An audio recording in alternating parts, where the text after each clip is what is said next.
The year is 2025. A perfect storm of political maneuvering and Silicon Valley hubris has plunged the world into a humanitarian crisis. At its heart lies the United States Agency for International Development, once a beacon of hope, now a ghost of its former self.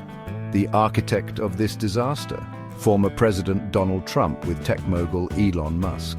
Trump labeled USAID a deep state operation, while Musk promised a leaner, meaner agency. The reality is far more grim. Trump's funding freeze morphed into an indefinite shutdown under Musk's chaotic stewardship.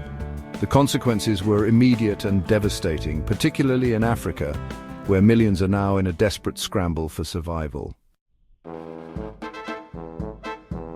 Nowhere is the human cost of USAID's demise more apparent than in Africa's health crisis.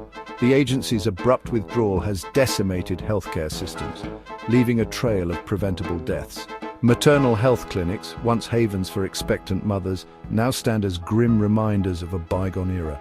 School meal programs, vital for millions of children, have been shuttered, leaving countless young minds and bodies deprived of sustenance. Outbreaks of preventable illnesses like malaria are surging, with hospitals ill-equipped to handle the influx of patients. The closure of girls' education projects has triggered a heartbreaking rise in child marriage and trafficking. The cycle of poverty and despair tightens its grip, fueled by the absence of opportunity and the desperation of families. The halls of USAID, once abuzz with energy, now stand eerily silent.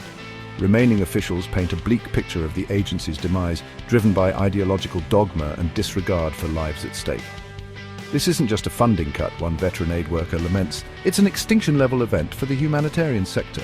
Humanitarian workers struggle with overwhelming needs and dwindling resources, making impossible choices about who receives life-saving treatment. The moral toll on these individuals is immeasurable, with many leaving the profession altogether. Adding insult to injury, the Trump administration has pressured USAID officials and humanitarian workers to toe the party line. Those who speak out face intimidation, threats, and even job loss. The voices of those closest to the crisis, best positioned to offer solutions, are being systematically silenced.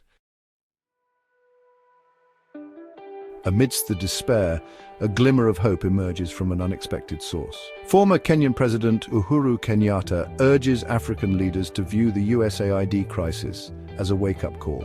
He calls for an end to Africa's reliance on foreign aid, urging nations to prioritize self-sufficiency and invest in their own people. We cannot continue to be beggars at the table of those who do not share our values, Kenyatta proclaims.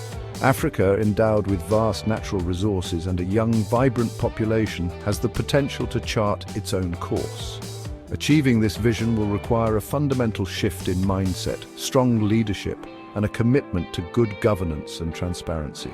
Amidst the ruins of this man-made disaster, a new narrative is emerging, one of resilience, self-reliance, and a determination to forge a brighter future for Africa by Africans.